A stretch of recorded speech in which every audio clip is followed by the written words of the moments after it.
Great. And pretty new to inventories. Anyone? Great.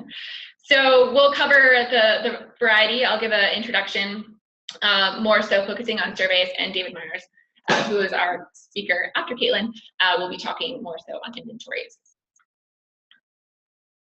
So our agenda, as I said, I'll be giving an introduction, and then we'll go into the approaches on different technology that's used for surveys. I'll speak first about databases, GIS, and a little bit about smartphone and tablet apps, and then Caitlin will follow up with even more on smartphone and tablet apps, and then model drawing based solutions, and then other solutions.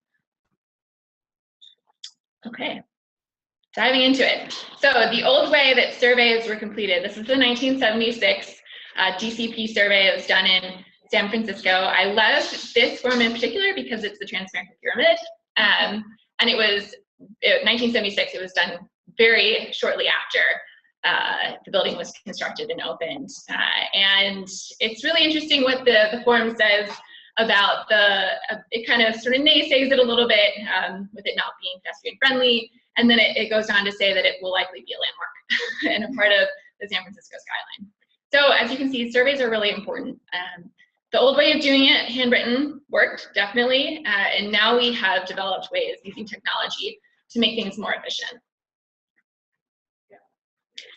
And we're surveying for things that are more than just architectural quality. We're looking at cultural landscapes, ethnic or underrepresented histories, and then recent past, or things that are less than 50 years old, which they obviously did back then as well. It's a very vital tool, surveys, for planning. And there are a lot of different ways that surveys can be used for planners and for planning departments. They can go into, completing a survey helps provide a larger picture and shows the broader patterns of an area or of a city. And seeing those broader patterns and trends can then inform design guidelines, context statements, character studies, and feasibility studies. So design guidelines can be historic design guidelines, and then they can also just be general city planning design guidelines. Context statements are generally for historic preservation, and they help to inform what buildings would be significant later on and should be looked at for evaluation. And character studies is a really broad, much larger step back, looking at whole areas and doing it's more of a reconnaissance level and seeing just certain areas of cities that maybe have more character than others in terms of architectural quality, in terms of how old they are. And then feasibility studies, doing surveys, which Caitlin will talk about this later, how we use feasibility studies to, or surveying to inform feasibility studies and the condition of a building and its potential reuse.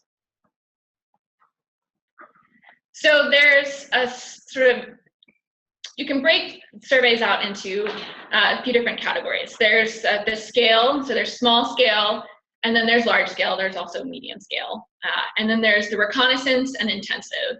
So for small scale, and this also depends on what your focus is for your field. So can I get a raise of hands of people who focus more so on materials and very building specific? Maybe they're architects or conservators. Great. And then those who maybe focus on block by block and larger picture planning. Okay, great. So again, we've got a mixture. So small scale surveys for buildings can just be part of a maintenance plan. It's sort of a cursory overview looking, are there cracks? Yes. Should we address them? Yes. Versus a large scale survey for one building would be which cracks, where are the cracks? What's wrong with the cracks? And then for small scale in the planning realm, it would be more just several buildings, maybe a block or two, versus large scale, which could be a whole county or a city or a whole neighborhood. And then on the other side, there's reconnaissance. So doing a very cursory overview, maybe just walking and checking off a few boxes as you're walking along the sidewalk. Or doing it from online using Google Street View or using aerials, Bing, and doing the survey that way. Or alternatively, there's intensive, where you're going in and you're checking off a lot more boxes when you're walking down the sidewalk, perhaps taking a lot more pictures, and they perhaps then feed into DPR forms, which are a lot more detailed than a small table. Do you have any questions so far? Great. Okay, approaches. So I'm going to talk a little bit about databases and then GIS. So databases are a collection of information, and it can be relational. It can have information that relates to one another. Databases, MS Access, Microsoft Access, creates a database. Excel is not a database. That's just an Excel workbook, has tabs in it, and it's not relational, and it's not able to compile and correlate information the way that databases can. Databases can hold a lot more information, and they can also produce forms.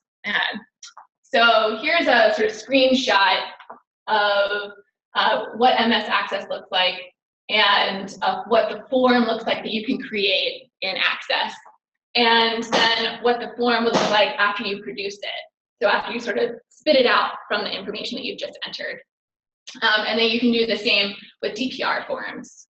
And it's not just California that does this. I've done this in South Carolina, where they have an MS Access database, and you input information, and then it produces these forms, which is very efficient instead of having to do a save as every time you use a Microsoft Word document, especially for large surveys and lots of buildings. There's also, besides MS Access, there's FIGS, which is what the LA Conservancy used for the survey, Survey LA, and then they transitioned over to Arches. And this is just an earlier system. It's sort of similar to Access, but I think they catered it much more so to the project, the Survey LA project. And then there's geodatabases. So that's for information that's sort of geographically located, and it is tied to different points on a map. So moving into GIS, Geographic Information Systems. GIS is a way to take information that is perhaps in a spreadsheet or in Access and make it more visual. So you're not just staring at a table, but you can look at where that information is located. You can color coordinate it. Can I get a show of hands of people who have used GIS? Great, okay. And so that's, again, a mixture. And just to illustrate, this shows building plan types. This is for one of our projects, Sonoma Developmental Center. And it was a way for us to narrow down what buildings we were going to select. So by categorizing the buildings by building type, we knew that we didn't have to go into literally every single building, and that ones with an H plan, we can just go into one of them. And so this map helps illustrate that, and then we can create a path around which, we do the survey. So there are a lot of different applications for this. It's very accessible, GIS. There are web-based mapping tools and platforms, and those include this long list here. Google's My Maps is very user-friendly. It's very basic. And then there's Mapbox, ArcGIS Online. Google's My Maps is free. Some of these other ones are not. Maps.me, the one at the bottom, I really like that one. It's an app I downloaded on my phone, and you can download the map onto your phone and not need any Wi-Fi access. And then you have it for when you go to Cuba, perhaps, and don't have any Wi-Fi access, and you can pinpoint all the different locations you went to and say, I need to go back here, I didn't go here. So again, very accessible. And then there's software that you install on your computer, so different from the web-based. And that includes ArcGIS Desktop by Esri, which is probably the most popular and the most well-used across the globe. And then there's a few others, InfraWorks, which is Autodesk's sort of version. And then QGIS, which is free, and Google Earth, which is also free. Google Earth is not entirely a GIS, it's a much more basic version, but you can create shapes in it.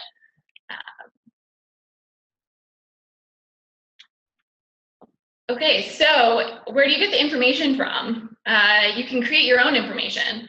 And then after you've created a table, you've assigned maybe your built information to an address, and you want to locate that information on a map. There are a lot of municipalities have their own open GIS portal.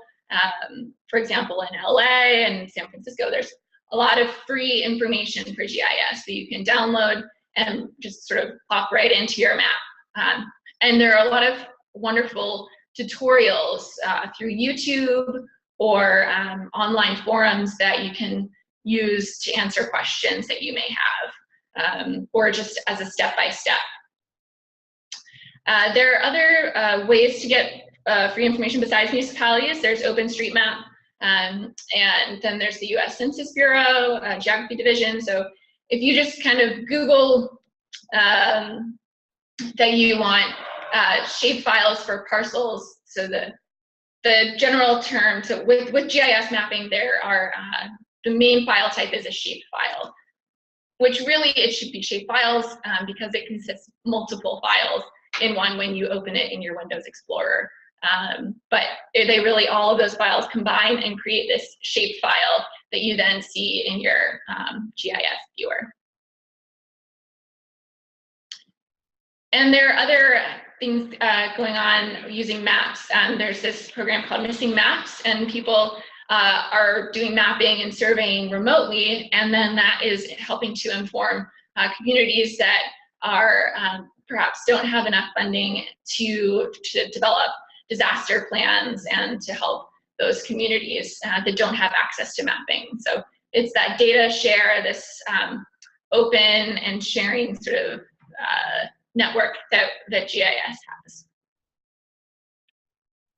And then georeferencing. This is extremely helpful for doing surveys, especially if you're doing an intensive level survey, or and you need to understand what additions were made on the buildings. Philadelphia has a really great online map where they have georeferenced all of the Sanborn maps. And georeference means to give the points on a paper map different locations. So a map, when you're just given a PDF, that is not geolocated. It doesn't, it's just a piece of paper. It doesn't show up anywhere on the world. But once you give it coordinates and you tell it where it belongs, then you can layer it with other maps and you can see how things have changed over time.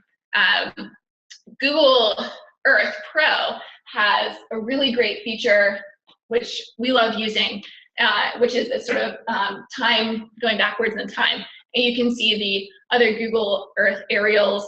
And for San Francisco, it goes all the way back to 1938. And then there's a few other resources.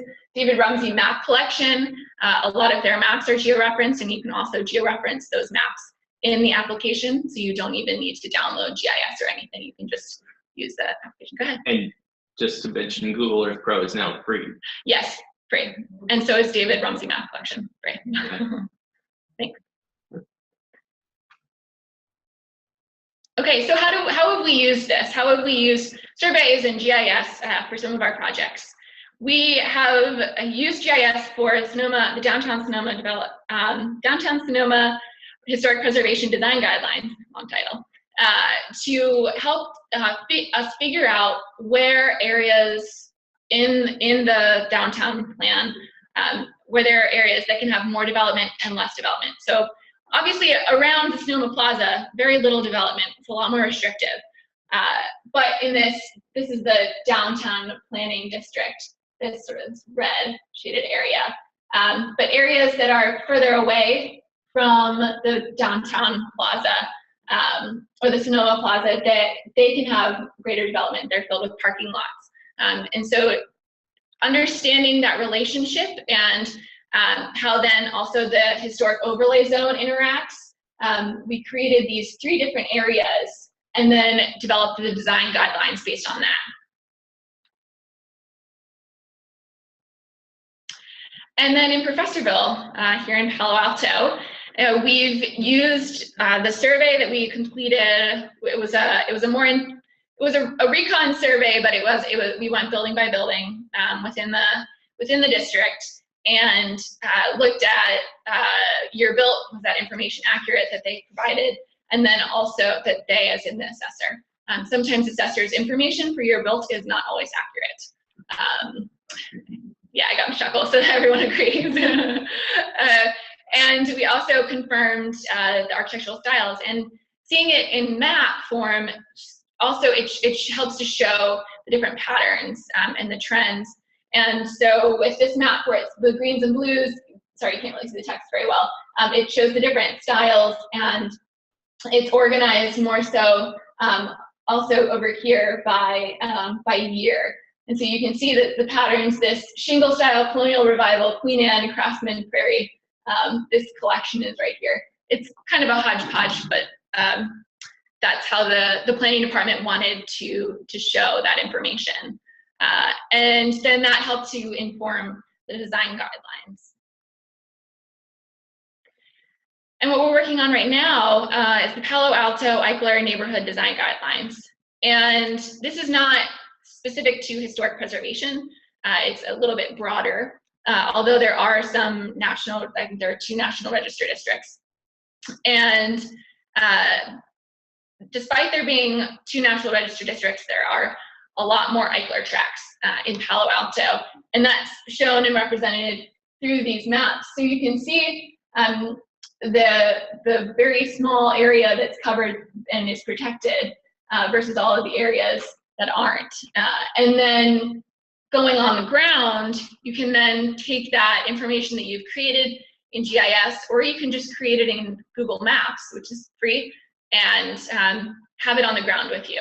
So you can export or create lines while you're at the office, at your desk, and then you can pull it up on your phone. So while you're walking around, you can see, am I in the tract? Like, sometimes it's hard, you see the aerial view, and then you're on the ground and you're trying to figure out where you are. This is a very easy way to help determine and to help notice, again, those trends.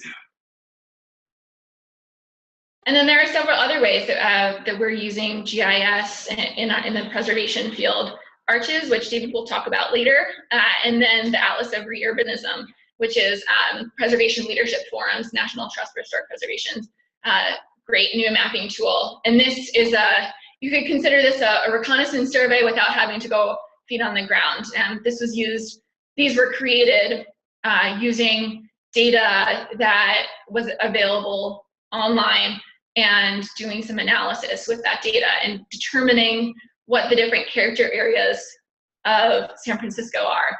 And it's sort of, this shows a bit of a heat map. So you can, so it should see the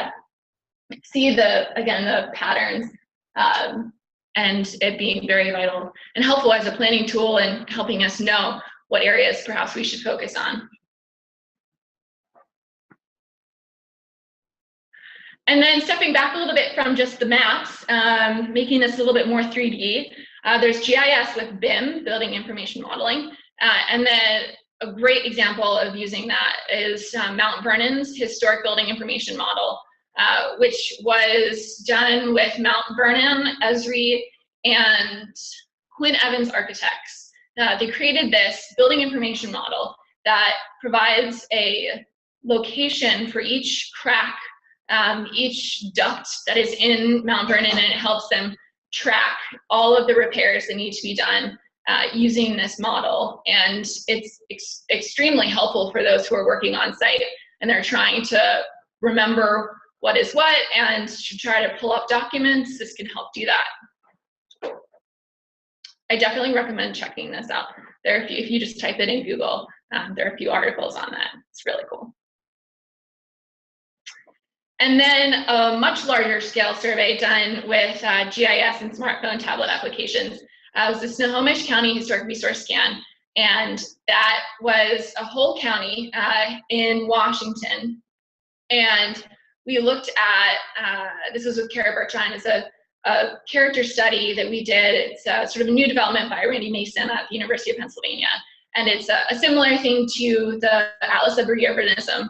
It's looking at a few different factors and figuring out where the character areas are and what should be focused on. So for this, we used Local Data, which is a company that they have an application for your phone, and you can fill out a few different things on the phone through the app, and it tracks it live. So as we were going around the whole county in our rental cars, we were tracking through our phone after we had done some more recon work. So we first looked at things on the computer and looking at aerials, and then doing some analysis and looking at your built information, and then went feet on the ground or in the car to confirm that information. And then that helped to develop some really great analysis. And similar to sort of Local Data's sort of app, which is mapping based, there's Collector for ArcGIS, which is map based, and that is information that you can edit. And then there's Survey123 for ArcGIS, which is free. ArcCollector is not free. You have to sort of get it with the whole package. But Survey123 is free, and that's more so for entering in new information. You can give that information a location, but it's more form-based. Okay, Caitlin, how are we doing on time? We're good. Oh. Yeah, thank you. Yeah.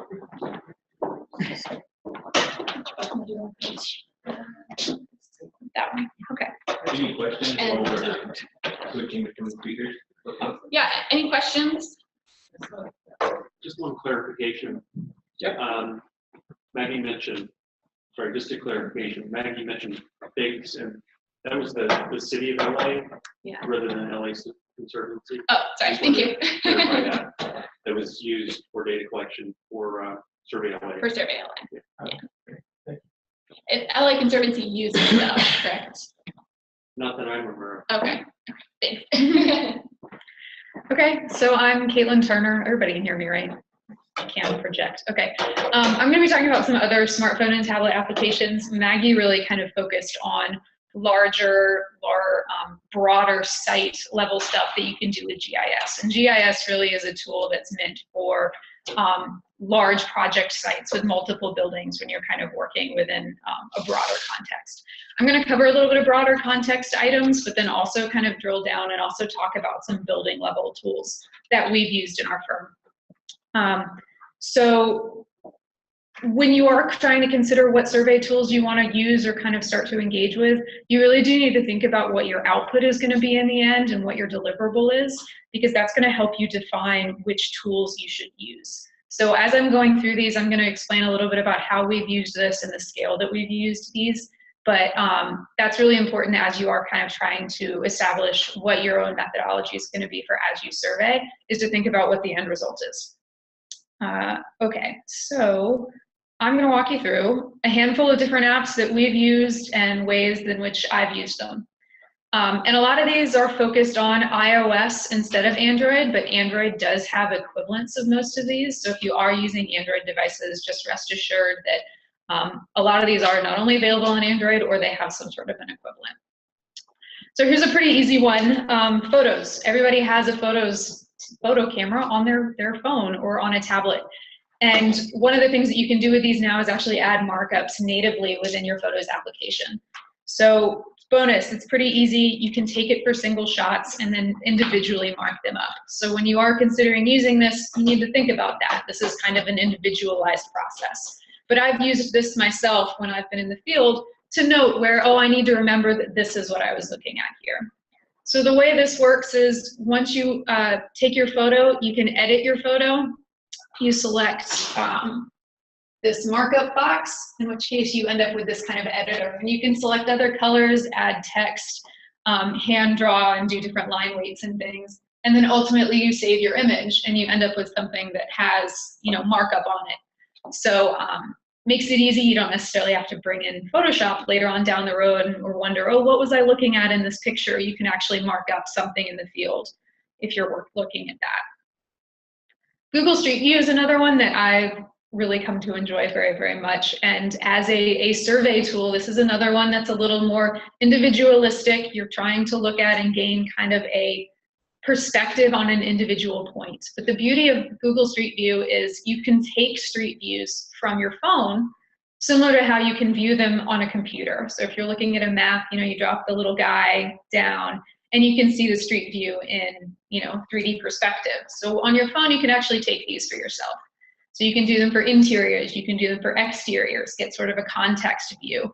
I've used them myself in the past where I've taken an interior, pictures of things as I'm surveying an interior, but then you take a street view of the entire room so that when I'm back in the office, I can say, oh gosh, my camera didn't get this corner and I needed to know what detail was here.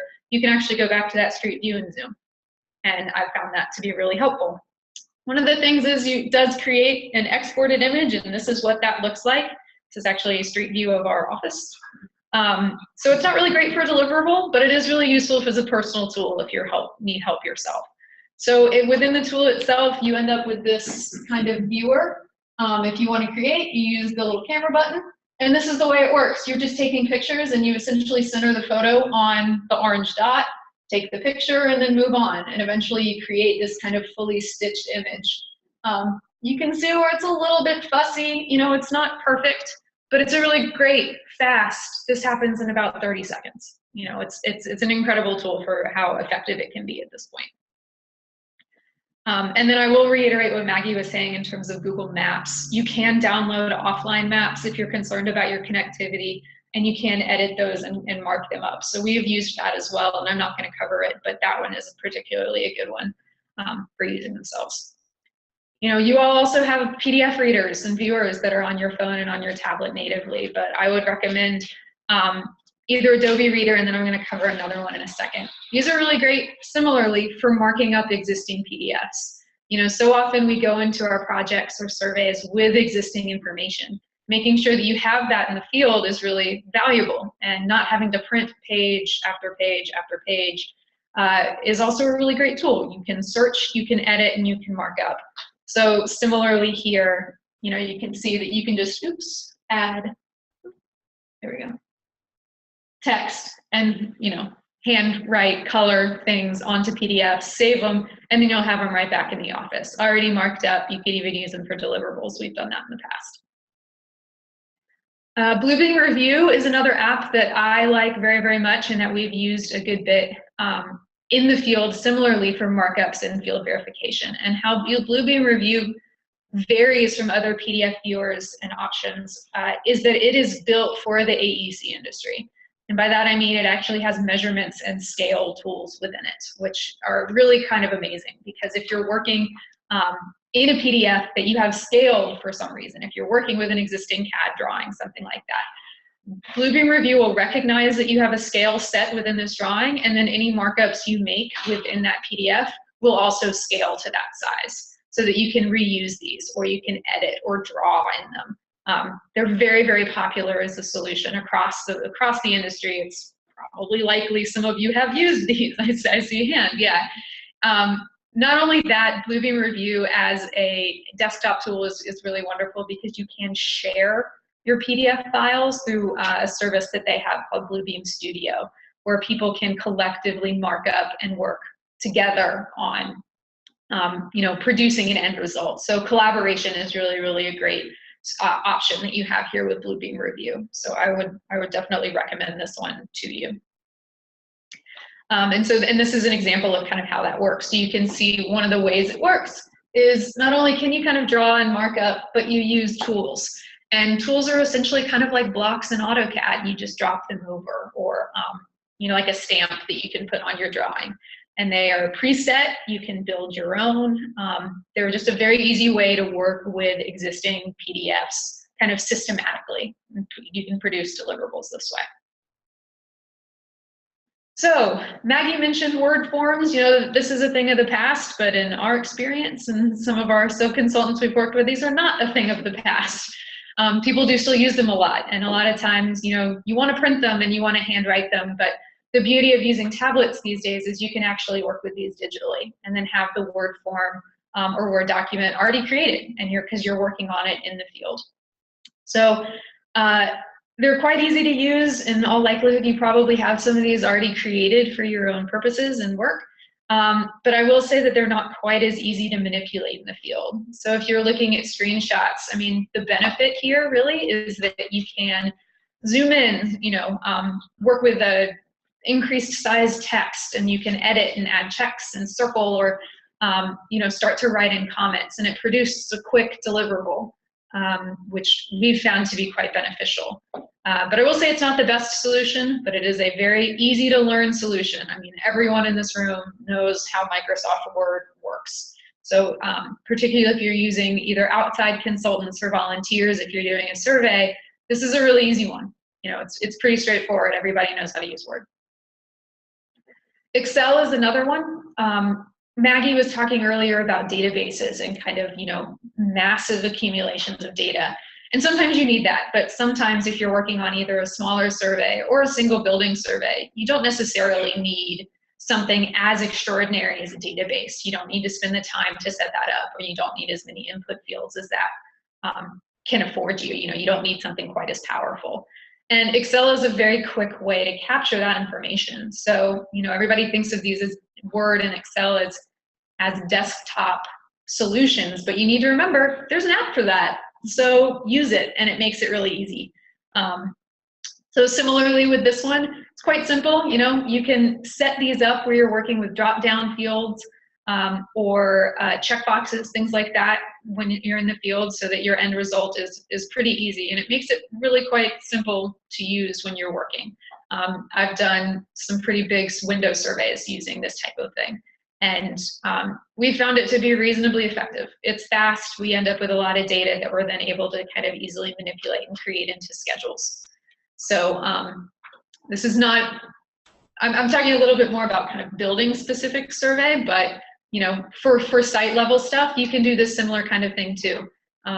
Takes a little bit of pre-setup, things like that, to get the drop downs working, but I would say that this is time well spent. It's a solution that we have used a good bit in the past. But taking Excel a little bit further, we have recently found an application called Capsheet, which I will promote till the day something better comes along, because I've found this one to be really, really fun. Capsheet is a solution that takes an Excel spreadsheet and creates it into a app-based input form or solution, so that as you are surveying in the field, you're not working with a finicky and fussy Excel spreadsheet. You're working with an app. And the back end is an Excel spreadsheet. So for a lot of surveys and solutions for smaller scale projects or even big ones, and the example that I have here is for the Sonoma Developmental Center, which Maggie's mentioned. It is a tool that allows you to input easily, use lots of different people to create inputs. The user interface is very clear, and it's not that hard to set up. So this one I'm actually going to walk you through a little bit more closely because I like it so much. It does take time to input and kind of get the setup going, but it is not impossible to do. You don't have to be a technical genius to make this happen. It's really quite simple and easy to connect. So there are two different ways, or actually there are more than two, but on this particular project, we looked at two different ways of accessing data. One was map-based, so you can see that this kind of uses a Google Maps-like interface. And these are all GIS-based data points that we have that we put into our Excel document so that we could map all of the buildings that we needed to go and evaluate at the developmental center. And when you tapped on one of those icons, you got a list of all of our available inventory information. This was sourced from previous inventories. Some of these were blanks, but as we were in the field, we were able to actually edit that. So the screen that you see on the right is kind of the pre-screen. So you could add a photo and things, but this is what you see in terms of the existing data. Press the little orange pencil, and you get the option to edit. So these are two of the edit screens. You can kind of see how easy the interface is. If you want to add a picture, you just press the camera and you use your tablet camera.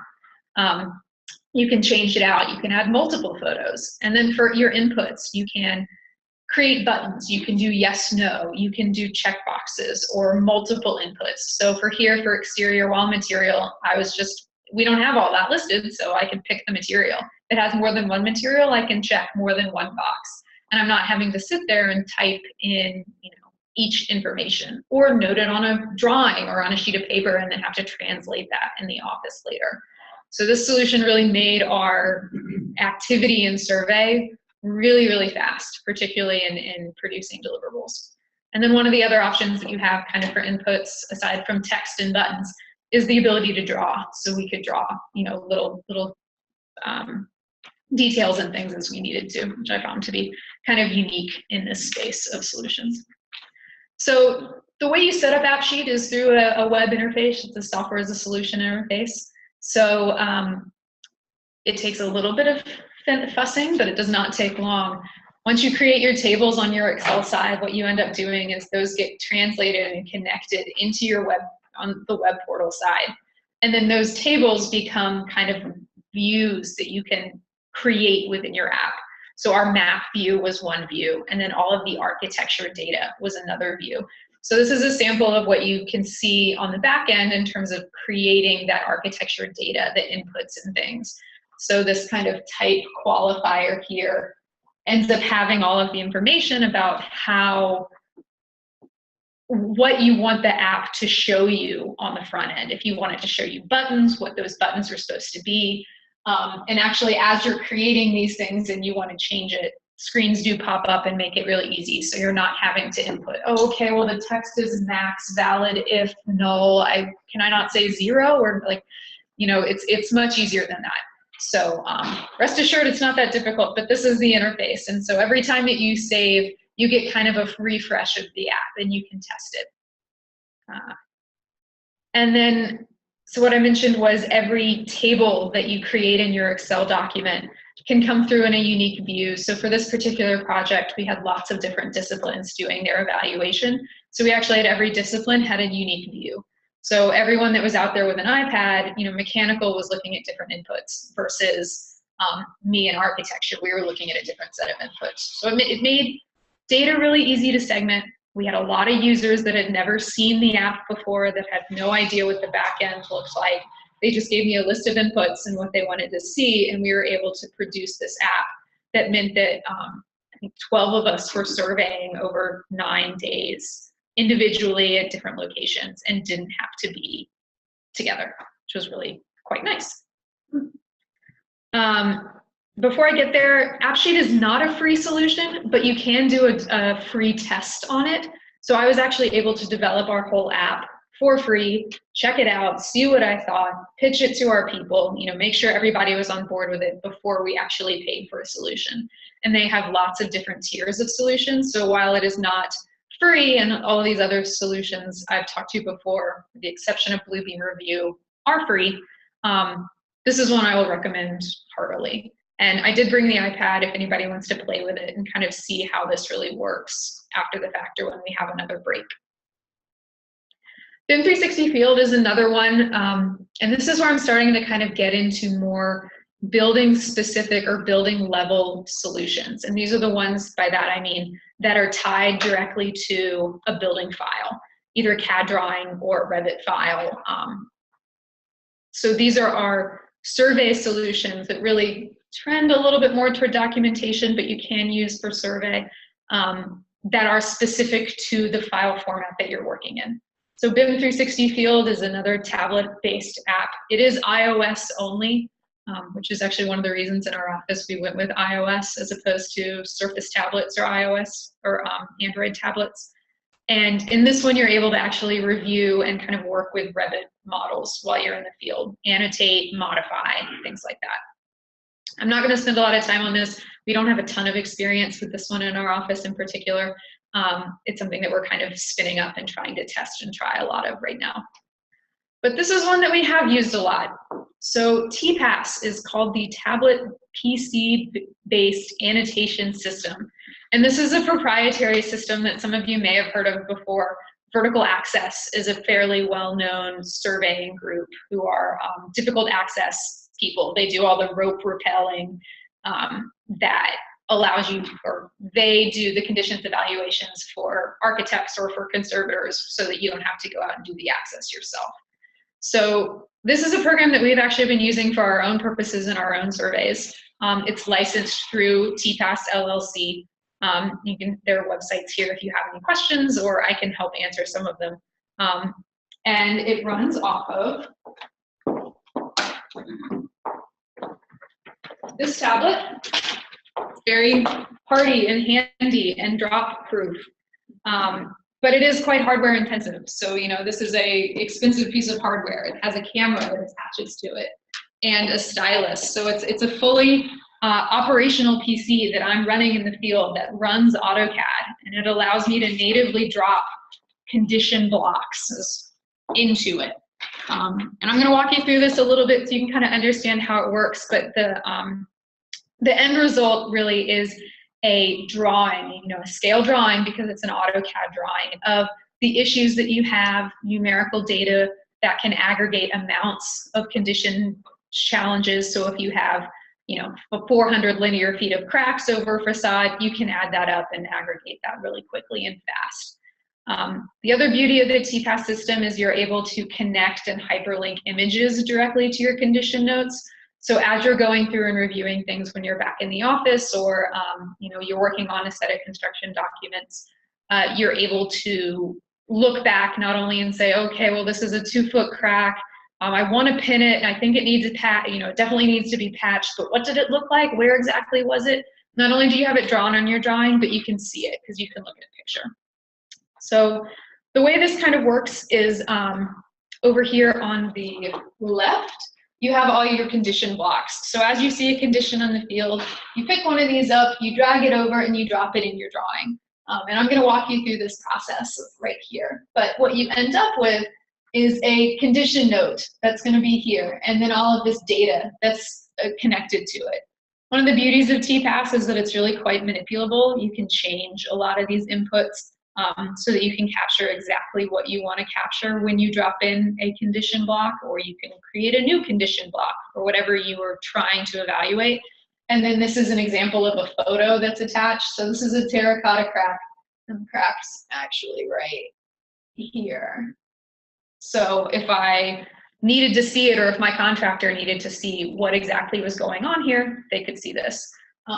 This is actually for surveys at the Hobart building that we've been doing lately. So for this one, the contractor is actually working directly from these documents, and we're not kind of creating a full construction document set for them. We are really documenting these for their facade ordinance records, and the contractor is going in and fixing these immediately. So it's created a fairly fast turnaround for this type of work. So I'm going to give you a quick example of kind of how this block situation works and what the interface is like so that you can see it. So the orange box that you see on the left, you know, right now is empty, but I've dropped in a stone crack. So let's assume that that window had a crack in the stone that is there, but is actually glass. So you drag over this, oops, sorry. I'm not very good with remotes.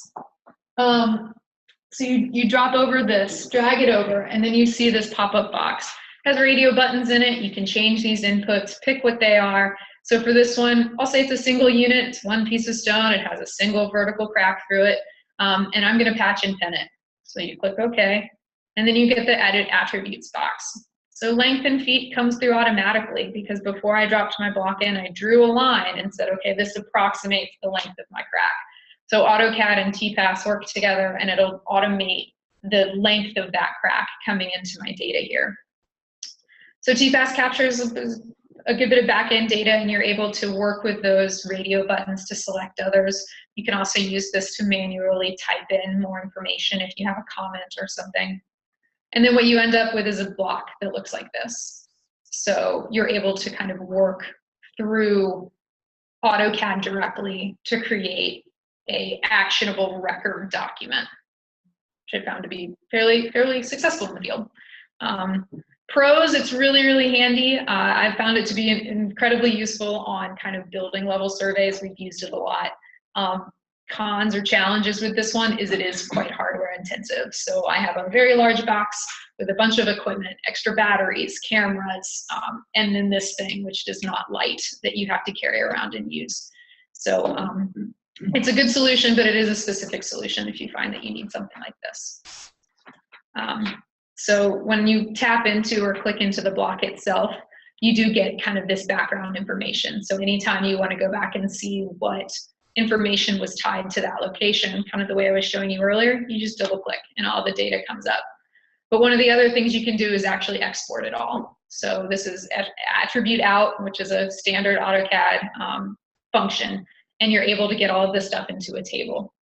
Now, one of the things that we actually do with these tables is create schedule booklets from them so that we can actually give this to a contractor and they're able to kind of work through and look and see what the actual conditions are. They can reference that back to the drawing, and it helps us create kind of an actionable set of construction documents very, very quickly. Other solutions, and I'm kind of wrapping up here, and the reason I wanted to give these is because these are not necessarily like smartphone or tablet based, but they are pretty awesome solutions in terms of what you can achieve with them. Nodal Ninja is a little plastic device that allows you to take 360-degree images with a standard digital camera. So it's kind of like Google Street View, but you're creating a physical image just out of a regular camera as opposed to out of a smartphone. They're pretty handy. You need a fisheye lens to really make them work most effectively. But it's basically, you set this thing up on a tripod. It's 6 photographs. A stitcher on your computer can stitch them together. PT GUI is a great photo stitcher if you find yourself in the market for that. And you can create 360-degree spherical photos. Same thing of a site. GigaPan, some of you might have used these or heard of these. It's a little robotic device that allows you to similarly put a digital camera in it, and then you set the frame of reference for a kind of enlarged photo that you want to take. And this robotic device will automatically take a series of photographs for you and then back on the computer, stitch together those photographs into an enormous image, gigapixel size images that can be incredibly detailed. They are not perspective corrected, but they can be really, really useful if you're looking at one large wall. You want to be able to see it in heavy detail, so you zoom your camera all the way in. This thing's going to robotically take 500 photographs, stitch them together, and you can have a really incredibly detailed, high-resolution photo. And then the last tool I'm going to talk about is just using computerized maintenance management systems. A lot of the larger organizations that we've been working with lately already have a CMMS that they use to monitor and track all of their site maintenance. College campuses have them, parks, we've been working with one at a national park. These are data-based solutions that track and monitor maintenance.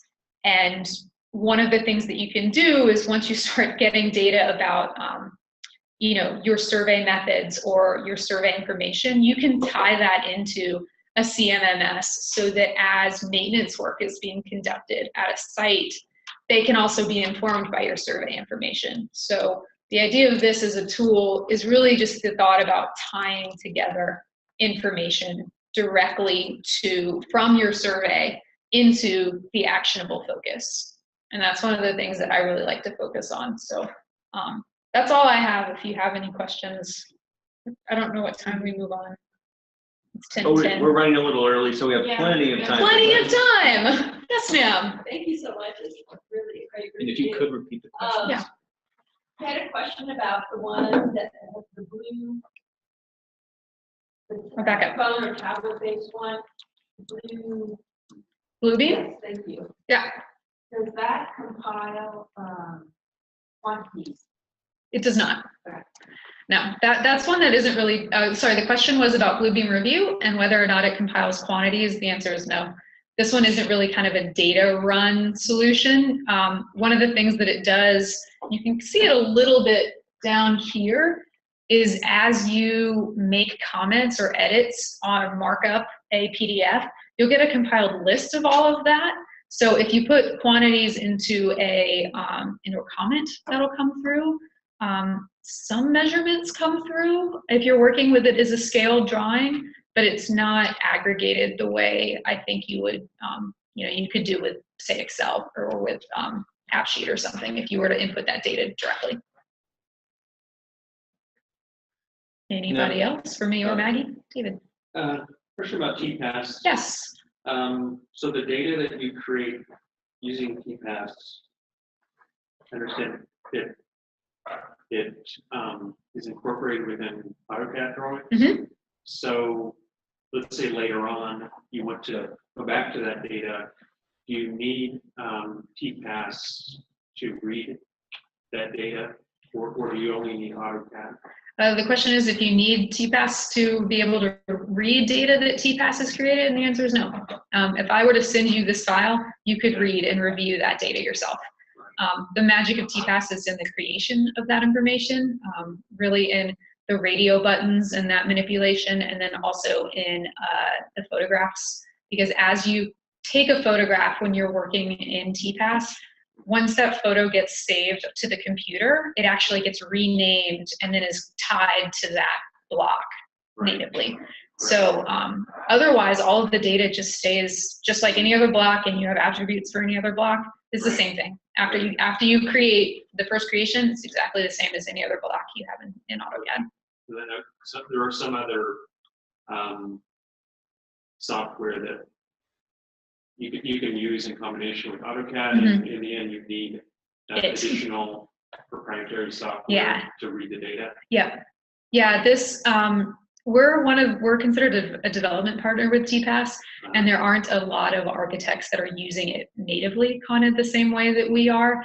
Their business model is really based on them going out and doing the survey themselves, and then they issue a drawing and usually a web portal to a client. So their focus really is just on the existing condition there. We ourselves internally have added in a lot of the repair focus, and the idea being that we can make this all kind of one stop. But because their solution is focused on the conditions itself, and that the drawing becomes their deliverable to usually an architect or an engineer as their client, they set it up so that you don't have to have AutoCAD to be able, or you don't have to have Keepass to be able to view it. And this is a solution that does have kind of a web tie-in, so you can upload your drawing with all of the notes and with all the photos to a web portal, and then it's actually, all you need is a website and you can review it there. So that's something we've been using a little bit on one site, is the opportunity for, say, the contractor to review items and blocks directly in the field on like an iPad, something like that. Yeah. Yes. So I'm curious about some of the documentation tools that you're showing at the end. The GigaPan, how would that compare to something like a digital back, or I know some of the newer cameras have sensors that are in the range of medium format and large format cameras now. Is it still the best option to use something like the GigaPan, or is there more expensive equipment that you can buy that would accomplish the same goals? There probably is equipment. The question is GigaPan compared to PhotoBack? Like a digital scanning back. Digital scanning back. Yeah. Okay, I don't know that solution very well. Or for medium or other large format cameras. I would say that this is kind of a different solution. Large format, maybe. Like medium format, maybe there might be some comparable nature here. Right. This, I think, allows, certainly for like 35 millimeter, if you were using, or not 35 millimeter, but if you were using actual film as opposed to a digital solution, you would get, I would say, a comparable amount of resolution, if you will. I know that it's not really right for film, but there is a common ground there. I think that for some of the digital cameras, and this is, I do not know digital cameras the way I know other things, so like disclaimer, I would say it could be comparable, but I think the beauty of this is because it is a little bit more user-friendly, maybe. Right. You set it up, you plug your camera in, you set it up, you give it the top right and the lower left corners of the image you want to take. And however zoomed in your camera is, it's going to automate how in focus, or I'm sorry, how many photos it needs to take so that they get the proper overlap. Oh, okay.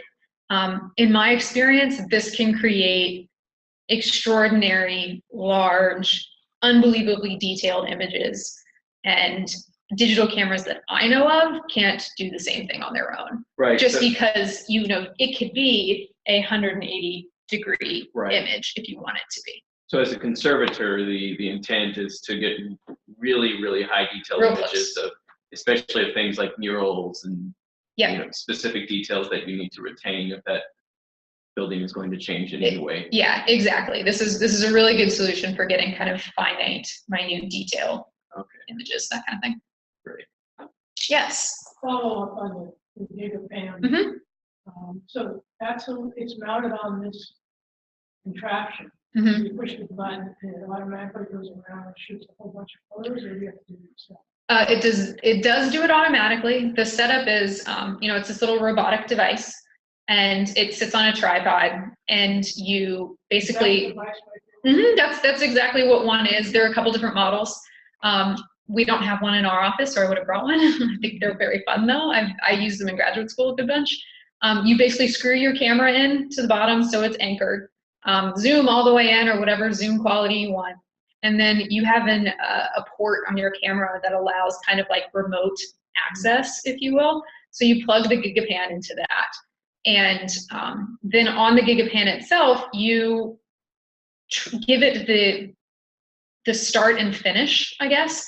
So you start, and it's, you know, you kind of use up, down, and side to side buttons to like track the Gigapan to say, okay, I want it to start at this corner. And then it'll say, okay, where's your end photo? And you say, I want to stop at this corner.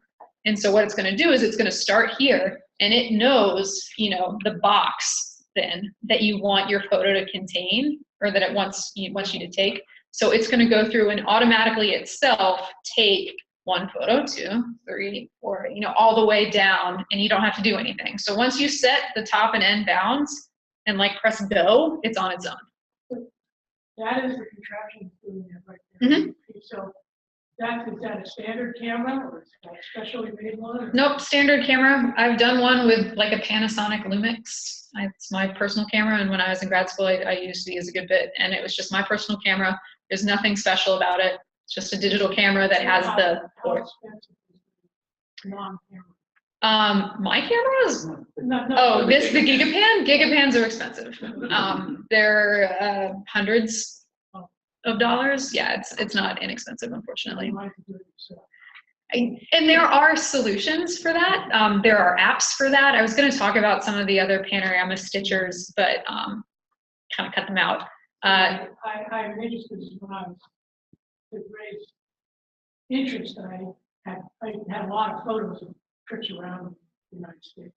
I got a big roll of paper that was as wide as this room, 3 projectors. That, you know, we sit there and my friends would put up this big panoramic show. A lot of them were 3 different pictures, or sometimes in the scene of the Grand Canyon. I still have them all, but no one puts it slides. But that's a very interesting thing. So it's kind of automatic, because I had to do that on occasionally. Some jobs, sometimes we can't get far enough back to get the building. You have to kind of go. You know, Yeah. So you kind of paste it together at some point. This is a solution that Very professional. can kind of help with this. Yeah, this creates a, you know, it's from a single perspective, so it's not perspective corrected. You know, you can't. It doesn't really work from multiple angles. There are other tools that can help you do that, and that creates orthographic photos. I think what you're talking about when you're trying to record what you're going to be working on, that's way better than having to, you know, do a special camera and widescreen. Oh yeah, very straightforward. Definitely. Yeah, this can be really, really great if you need the finite detail of, you know, a really zoomed in image, but you want to make sure that you capture the whole thing. You know, that type of thing. This is really helpful for. Any other questions? No questions online. Anything for Maggie? GIS really is the greatest. We've been using it a lot. Oh, so did I already ask you this? The Turnbull you are is not the Bill Turnbull. No. Right, I was No. this before. Yeah. Take care. Oh, okay. And with GIS, as I said and I mentioned, Caitlin did a really great rundown through all of these. The process for these is a lot simpler than with GIS, at least with ArcGIS Online. But again, they're really great YouTube videos. If you have questions, they're online forums. And using something like Google Maps is really easy, and you can just click through. It's, again, very difficult, just by Google searching.